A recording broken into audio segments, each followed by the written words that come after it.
Good morning, students. Let's we continue with the chapter number 3. Okay, in previous class, I have explained you about how there is a discrimination between the male and female or the gender discrimination in Indian society from the beginning, and even the environment और the neighbourhood also started discrimination. तो हमने पिछले chapter में देखा था किस प्रकार से हमारे भारतीय समाज में एक मेल फीमेल के बीच जेंडर डिस्क्रिमिनेशन किया जाता है। बचपन से ही अगर किसी घर में लड़का लड़की हो तो लड़के को बैट बॉल या गन दिया जाता है और लड़की को टॉय या किचन सेट खेलने के लिए दिया जाता है, जो एक प्रकार से जेंडर डिस्क्रिमिनेशन को शो करता है। परिवार के साथ साथ उसके आसपास के उसके वातावरण भी हमें यही एहसास दिलाते रहते हैं कि आप पुरुष हो और वो महिला है, तो आपका व्यवहार कैसा होगा, पुरुष का महिलाओं का व्यवहार कैसा होगा। इस प्रकार से जो कार्य महिलाओं के द्वारा चाहे वो घर के अंदर किया जाए या घर के बाहर ऑफिस में या अन्य किसी ऐसे जगह पर, तो उनको उतना महत्व नहीं दिया जाता जितना कि पुरुष के द्वारा किए गए या मेल सेक्टर के द्वारा किए गए वर्क को है। तो ये एक जेंडर डिस्क्रिमिनेशन है। तो तो ये जो क्या जेंडर डिस्क्रिमिनेशन हमेशा खाली भारतीय समाज में रहा है? नहीं। अगर हम बात करें, अगर हम इतिहास के पन्नों को पलटेंगे तो भारत के अलावा और भी ऐसे देश है और अभी भी कई ऐसे देश है जिनको मैं अभी आप बताऊंगा कि इस प्रकार का जेंडर डिस्क्रिमिनेशन व्याप्त है। जैसे अगर हम कई सदियों पहले जाए तो अमेरिका, फ्रांस, ब्रिटेन कुछ ऐसे देश है जिनमें जेंडर इक्वालिटी मेल फीमेल को लेकर भेदभाव किया जाता था। और अगर हम आज तो ये सब देश इन सब बातों से ऊपर उठकर आगे बढ़ चुके हैं, परंतु अगर हम सऊदी या और ऐसी किसी और देश की बात करते हैं, जैसे हमने सऊदी की बात की, वहाँ पर अभी भी जेंडर डिस्क्रिमिनेशन व्याप्त है। तो क्या इस जेंडर डिस्क्रिमिनेशन के लिए कुछ महिलाओं के द्वारा कुछ नहीं किया गया? नहीं, उन्होंने इसके विरुद्ध एक आंदोलन, एक प्रोटेस्ट शुरू किया। हम इस पिक्चर में देख सकते हैं किस प्रकार से ये जो हम देख रहे हैं एक जेंडर डिस्क्रिमिनेशन का ही एग्जाम्पल है। एग्जाम्पल मतलब इस पिक्चर में हम देख रहे हैं किस प्रकार एक हाथ जो है महिला के मुंह को बांधे रखा है। इसका मतलब यह है उसे बोलने का अधिकार समाज में नहीं दिया गया है। ठीक है, तो अब आगे हम बात करते हैं वुमेन्स मूवमेंट की। 8th of March, the International Day of Women's Rights was established just in 1977 by the UN। मतलब कि 8 मार्च 1977 को जो हमारी यूएन है, ठीक है, यूनाइटेड नेशन, ठीक, इन्होंने वुमेन्स को भी बहुत सारे अधिकार दिए। तो इसी कारण 8 मार्च जो है वो वुमेन्स डे के रूप में सेलिब्रेट किया जाता है। It has its origin in the protest of the women in the early 20th century in Europe and US. तो ये जो वुमेन्स के जो भेदभाव किया जाता था, डिस्क्रिमिनेशन किया जाता, उसके विरुद्ध सबसे पहली आवाज़ आज से कई सदियों पहले, 150-200 साल पहले अगर हम बात करें तो कहाँ पर, यूरोपियन कंट्री लाइक अमेरिका और ब्रिटेन में उठी थी। They were struggling for the equal rights, better working condition and the right to vote. तो जैसे मैंने बताया ये डिस्क्रिमिनेशन किया जाता था, जेंडर इनइक्वालिटी थी। तो इन्होंने सबसे पहले ब्रिटेन और अमेरिका में इसकी शुरुआत हुई, जहाँ पर महिलाओं ने अपने समान अधिकार, बेटर वर्किंग कंडीशन जितना पुरुष को मिलता है, सैलरी उतनी की डिमांड और साथ ही साथ वोट देने का, अपना नेता खुद चुनने का अधिकार मांगा था। Okay, the word feminism first appeared in 19th century. तो यहाँ पे फेमिनिज्म जो है वो फीमेल से ही रिलेटेड है। ठीक है, ये वर्ड जो है 19th सेंचुरी के आसपास अस्तित्व में आया। As a social movement, feminism is largely focused on the reduction and elimination of the racial inequality. तो जो फेमिनिज्म का भी मुख्य उद्देश्य कि जो फीमेल सेक्टर के साथ भेदभाव किया जाना या उनको समाज में पुरुष के बराबर अधिकार ना देना, उनको पुरुष के मुकाबले या मेल सेक्टर के मुकाबले कम आंकना, ठीक है, या उनके किए द्वारा कार्य को महत्वहीन बताना। तो इस प्रकार के जो डिस्क्रिमिनेशन उस समय जो सोसाइटी में व्याप्त थे, तो उन्होंने इनके विरुद्ध इस प्रकार के इनइक्वालिटी या डिस्क्रिमिनेशन के विरुद्ध उन्होंने आवाज़ उठाई या बुलंद की थी। The women liberation movement appeared in the France and the Netherlands in 1872। तो वैसी प्रकार फ्रांस में भी 1872 में वहाँ की जो महिलाएं हैं, फीमेल सेक्टर है, चाहे वो देश की क्रांति के लिए हो या फ्रीडम फाइट के रूप में हो या फैक्ट्रियों में या घर के अंदर, हर प्रकार से उन्होंने बराबर कंधे से कंधा मिलाकर पुरुषों का, मेल सेक्टर का बराबर साथ दिया। But in return what they get inequality, लेकिन इसके बदले में उनको क्या मिला? Inequality, discrimination. तो इन सब से नाराज़ होकर उन्होंने वहाँ पर आंदोलन स्टार्ट किया था।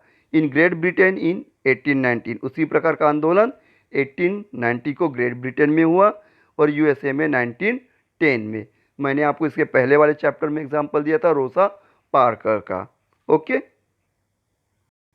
नाउ अगर हम आज के डेट में बात करते हैं कि हमारी जो फीमेल सेक्टर है, फेमिनिस्ट, क्या चाहती है, what they need from the society, what they want. Okay, the struggle against the violence and women trafficking. तो आज के इसमें वुमेन्स वायलेंस, चाहे वो किसी भी प्रकार का हिंसा हो, चाहे वो मारपीट हो, लड़ाई झगड़ा हो, या वुमेन ट्रैफिकिंग मतलब कि खरीद फरोख्त। The fight to equality and work against the sexual harassment. ठीक है, बराबर काम, पुरुषों के समान वेतन, इन सब का अधिकार चाहिए। The struggle to reconcile the professional and family responsibility for both the gender. तो जो मैंने आपको बताया मेल फीमेल की, जो फीमेल सेक्टर वो घर का काम संभालेंगी और जो मेल सेक्टर है वो बाहर करेंगी। लेकिन आज की डेट में अगर आप देखते हैं तो जो फीमेल सेक्टर है वो घर का और बाहर दोनों का काम संभालती है, परंतु फिर भी पुरुषों के मुकाबले उनके काम को कम आंका जाता है, जो एक गलत है। तो उन्होंने इसके विरुद्ध भी उन्हें क्या चाहिए? न्याय चाहिए कि हमारे काम को भी उतना महत्व दिया जाए और साथ ही साथ फीमेल सेक्टर को भी हमारा हाथ बटाना चाहिए या हमारे कंधे से कंधा मिलाकर घर के कार्यों में सहयोग करना चाहिए। The struggle for equality in political. तो जैसे मैंने आपको बताया कि पॉलिटिकल में 1/3 सीट्स जो है वो वुमेन्स के लिए रहती है। अगर बात करूँ हमारी इंडियन पॉलिटिकल में 33% सीट जो है वुमेन्स के लिए रिजर्व है। ये हमारे पार्लियामेंट में ये बिल कई सालों से अटका हुआ है, अभी तक पास नहीं हो पाया। ठीक है, ये भी एक प्रकार से इनइक्वालिटी ही को ही शो करता है। The fight of professional representation of both the genders in leadership in political organization movement. तो उन्हें क्या चाहिए? They need a proper attention, proper proportion in political party और इन अ पॉलिटिकल सिस्टम। तो राजनीति के क्षेत्र में भी आज की जो महिलाएं हैं वो कम नहीं है। हम एग्जाम्पल ले सकते इंदिरा गांधी, सुषमा स्वराज, ठीक है, प्रतिभा पाटिल, या फिर अभी आज के डेट में हमारी फाइनेंस मिनिस्टर, ठीक है, सीतारमण। तो इन्हें दे डिमांड प्रॉपर एक्टिव और the proper profession in political. तो इन्हें भी बराबर अधिकार चाहिए पॉलिटिकल पार्टी में जितना एक मेल को मिलता है। The struggle against the sexism in media, media के द्वारा उनके ऊपर जो कभी कभार बीच पे उनके चरित्र को लेकर भी सवाल उठाए जाते हैं, उसके विरुद्ध कार्रवाई की डिमांड चाहती है आज की डेट की जो हमारी फेमिनिज्म है। The struggle for equality between local and migrant women, the fight against the poverty and unemployment among women. तो वो चाहती है, इस प्रकार से कुछ पॉइंट है जिनके वो चाहती कि गवर्नमेंट कुछ करे। क्यों? क्योंकि वो भी आज के ज़माने में घर और बाहर दोनों में बराबर पुरुषों का कंधे से कंधा मिलाकर देश के भागीदारी, डेवलपमेंट में या प्रोग्रेस में सहयोग कर रही है। तो उसके बदले में बस गवर्नमेंट चाहती कि उनको भी उतना महत्व दिया जाए जितना कि एक मेल को दिया जाता है। अभी हमारे आर्मी में जो कैप्टन या फिर जो फाइटर प्लेन चलाने के लिए या जो उड़ाने के लिए मेल तक के सीमित था, बहुत सी महिलाओं ने जो हमारे एयरफोर्स की, उन्होंने सुप्रीम कोर्ट गई और वहाँ से उन्होंने परमिशन लेके आया कि जब एक फीमेल हर जगह आर्मी में मेल का साथ दे रही हैं तो फाइटर प्लेन भी चलाने में क्यों नहीं। तो सुप्रीम कोर्ट ने उन्हें परमिशन दिया। इस प्रकार से एक प्रकार उनकी जीत है कि उनको भी बराबर या समानता का अधिकार मिला। Now, let's we see about the meaning of women empowerment or the upliftment of the women. Women empowerment means the freedom of women from the vicious grip of the social, economic and political, caste and gender based discrimination. तो सबसे पहला point आता है इसमें कि जो हमारे आज की महिला है या महिला सशक्तिकरण जो हम जिसकी बात करते हैं, उनमें सबसे पहला पॉइंट होता है कि जो हमारी आज की महिला उन्हें क्या चाहिए कि जो सोशल एविल है, ठीक है, उनके विरुद्ध जो अपनाया जाता है जैसे दहेज प्रथा, जेंडर इनइक्वालिटी या उन्हें बराबर समानता का अधिकार ना देना, इस प्रकार की जो कुरीतियाँ उनके विरुद्ध समाज में व्याप्त है, उनसे वो मुक्त होना चाहती है। It means getting the women the freedom to make their life choices. साथ ही साथ वो चाहती हैं कि जैसे कि भारत एक आज़ाद देश है, तो उन्हें भी अपने जीवन का या अपनी ज़िंदगी का फैसला लेने का अधिकार मिले। कोई और जो है उनकी ज़िंदगी का फैसला या उनके लिए क्या अच्छा है या क्या बुरा है, किसी और को ये अधिकार ना मिले। ठीक है, women empowerment self itself elaborated that the social rights, political rights, economic ability, judicial strength and the other rights should be also equal to the women। तो यहाँ बात करते हैं इस पॉइंट में कि हमारी जो समाज की जो महिलाएं हैं उनको सोशल, इकोनॉमिक, पॉलिटिकल, जिसके बारे में इससे पहले भी चर्चा किया हूँ, कुछ ये ऐसे क्षेत्र हैं जहाँ इन्हें कमतर आंका जाता या बराबर सम्मान नहीं दिया जाता या उनके द्वारा किए गए काम को महत्व नहीं दिया जाता। तो वे चाहती है कि सोशल, इकोनॉमिक, पॉलिटिकल इनमें उनको बराबर हिस्सेदारी मिले, आगे बढ़ने का मौका मिले और उनके द्वारा किए गए कार्य की सराहना हो और उतना ही महत्व दिया जाए जितना एक पुरुष द्वारा किए गए कार्य को मिलता है। स्वामी विवेकानंद से quoted that there is no chance for the welfare of the world conditions of the women is improved। तो यहाँ पे स्वामी विवेकानंद जी ने कहा है कि किसी भी देश की स्थिति तब तक कि सुधर नहीं सकती या इम्प्रूव नहीं कर सकती या प्रोग्रेस नहीं हो सकती जब तक कि वहाँ के वुमेन्स की कंडीशन, महिलाओं की कंडीशन में अगर सुधार ना हो या उनको बराबर मौका ना दिया जाए। तो Pandit Jawaharlal Nehru said when the women move forward the family move, village move and the nation move. तो यहाँ पंडित जवाहरलाल नेहरू ने भी यही कहा है कि हमें अगर समाज में आगे बढ़ना है, देश को आगे बढ़ाना है, अपने गाँवों को आगे बढ़ाना है या परिवार को आगे बढ़ाना है, तो सबसे पहले हमें महिला सशक्तिकरण, उनकी भलाई के लिए सोचना पड़ेगा।